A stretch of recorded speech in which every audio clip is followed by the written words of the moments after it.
Okay, I'm going to show you a trick that the garment industry uses, which is block fusing. We're going to take, let's say, our cuff, our top collar, our under collar, our pocket, and our placket down the front.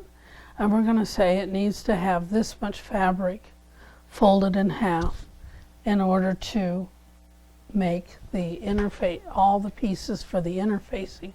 But what the industry will do first is that they'll take the same amount of interfacing and fuse it to that amount of fabric. So and that's called block fusing, so that when they're cutting the garment pieces and the interfacing pieces all at once, and they do not get a twist of the fabric. And I know that some of you have had trouble in lining up your interfacing with your fabric. Well, this is an automatic lineup. So when the industry is ready to cut this, they will take their block fused piece and back it with craft paper. You can use paper from the newspaper print. You can use craft paper, party paper.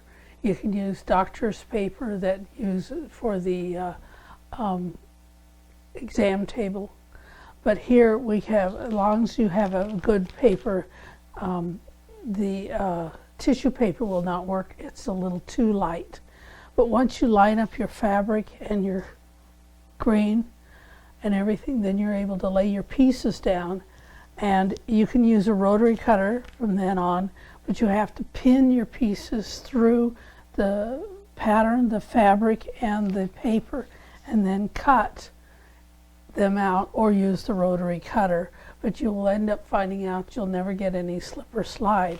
Another example of that is when you're doing lining fabric. You've seen lining fabric shift.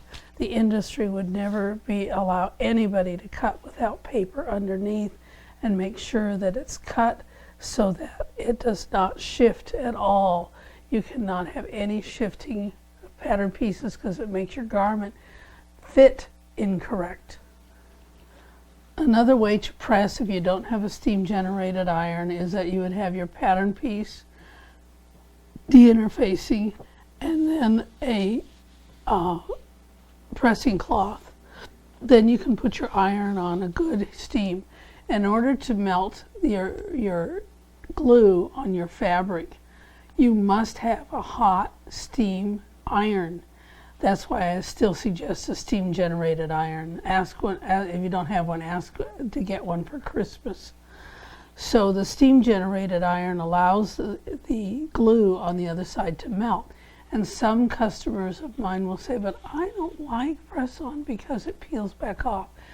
You're the problem, because you end up saying you want the glue to melt, but you're too afraid to let it sit there. Well, pressing cloth will allow it to sit and not distort your interfacing or your garment piece. But you need the pressing cloth. If you have the steam generated iron, you get to skip that. So you need to have plenty of steam and heat on it to melt the glue. If it peels back off, you did not put enough heat, steam, and pressure on it.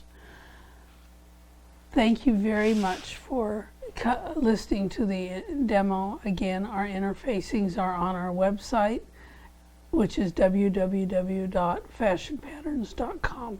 Thank you.